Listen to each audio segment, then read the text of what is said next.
A, you had to classify whether the scenario was linear, quadratic, or exponential, or none of these. So here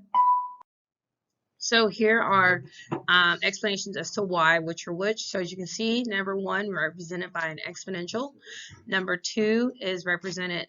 Number 2 is an example of a quadratic. Number 3 is an example of a linear situation, and number 4, it doesn't fit any situation. So hopefully you all got that right, and there's further explanations to which is which. On part B, let's keep going. On part B, you have the marine biologist problem, and you were supposed to construct a scatter plot. So remember, scatter plot is just by plotting the points as they are, so defining your independent and dependent variables. So for this problem, our independent variable was the average sea surface temperature, and our dependent variable was the growth rate. And then we plotted the points and analyzed the points. So after you did that, you analyze and you look and you see, okay, based on what I have here, what's the best thing to model this? And so from looking here, the best model would be a linear model, just because how it looks like the points from overall are decreasing, so linear function is appropriate. Continuing on part B, and then ask you to use technology to approximate a regression line. Okay, as you continue, you are going to then, you should have used technology to find your regression line. And so to find your regression line, it came up with roughly y equals negative 158 thousandths x plus 5 and 39 thousandths. And then it says to calculate. When you're calculating, remember that means you're identifying this is my x value and I'm plugging that value in to solve. So at approximately 26 degrees Celsius, I would then have a growth rate of about 931,000 centimeters per year.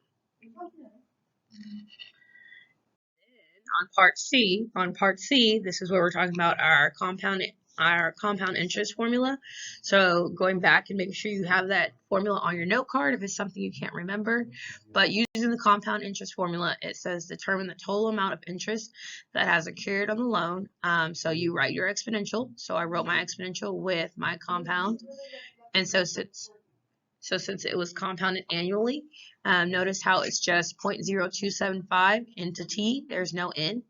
And then evaluate the function at t equals 4. So I found t equals 4, which was 8,916 and 97 cents.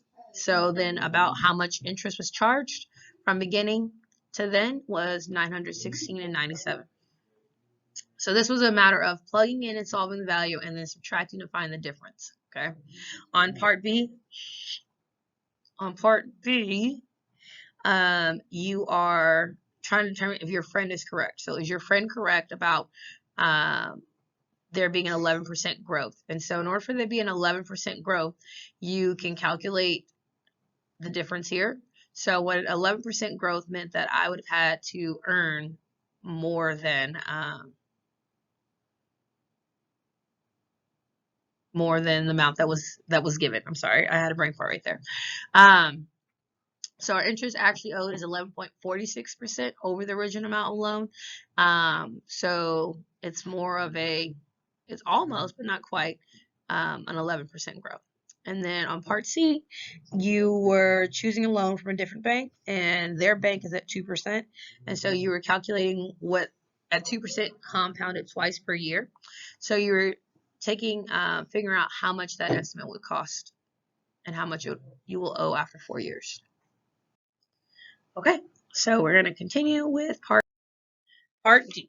So on part D, you had to determine the exponential regression model. A good sign that it's exponential is looking at how quickly the numbers are multiplying. That's a good sign that this is an exponential growth. And we talked about in general, especially with animal population, it's typically an exponential growth. And so you would find the exponential model by plugging in your table and figuring out those values. Yeah, and then from there, then we'll be able to figure out what is month 0. So when we looked at based on the exponential regression equation, we should expect between 9 and 10 rabbits at month 0.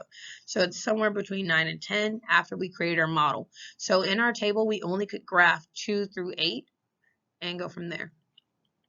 And then part C, using your regression equation to estimate the number of rabbits in 1 year. So 1 year is how many months? So 1 year is 12 months. So you're plugging in 12 and calculating how many rabbits there would be in 12 months. And that's quite a bit of rabbits. Okay. Then your last part is your friend is looking at number of rabbits quadruples every 2 months. Therefore, an appropriate exponential model would be this. So is your friend correct? And your friend could be correct. It's almost correct if it was increments of 2 months rather than 1 month. But since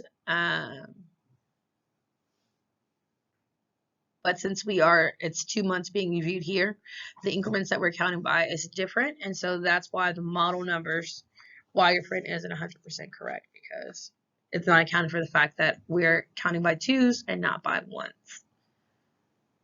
Okay, part E. So part E on your assignment, it had you first finding out your first difference, second difference, and your common ratio. And so the reason why you did that is because you can determine from your data set whether this is a linear, quadratic, or exponential model to the best. So to find your first difference, you should have subtracted your y2 minus your y1, y2 minus y1, y2 minus y1, y2 minus y1 kind of thing.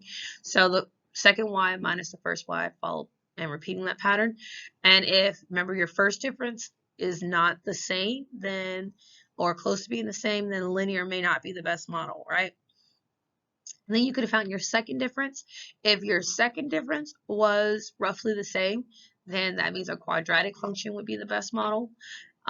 Or from your first difference, if there was a common ratio, then exponential would be your better model. So that's how you use your table to determine without graphing. So once we did this, you should have did your second difference and saw that there was a pattern within the second difference. So quadratic function is the better model. You could also create the scatter plot and analyze the scatter plot. Excuse me. To have seen that as well. So now you could create your equation, finding a quadratic, and using the quadratic regression to answer part 3 of where it would be 100 feet away from the home plate. All right. Well, at least we had Delvin here, shooting a little bit basketball from the free throw line. After jump, Delvin releases the basketball from a height of 8 feet above the ground when the ball is 2 feet horizontally from Delvin. It is 11 feet in the air. The ball then passes through the basket, which is 10 feet above the ground and 15 feet horizontally from Delvin. What is the maximum height the basketball reaches in its path? So we know at 0, when Delvin is holding the ball, it's 8 feet above the ground is where he's holding it at. Then when he releases it, 2 feet horizontally, from Delvin, it's 11 feet in the air. So when it's 2 feet away from him, it's 11 feet in the air, so somewhere right here.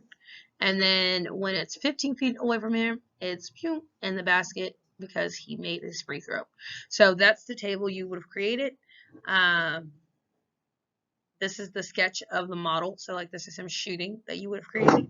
Here's your table that you should have created. And then it says using the graphing utility to come up with a regression equation. So you should have found your regression equation. And then from there, you could have identified your maximum point and written it in vertex form. Remember, you just did the A value and your vertex, your H and your K. And then what will be the maximum height that's reached? Your maximum height would be 14 and 956 feet. All right, so that completes your Unit 1.1 test review. If you go through this review and you feel confident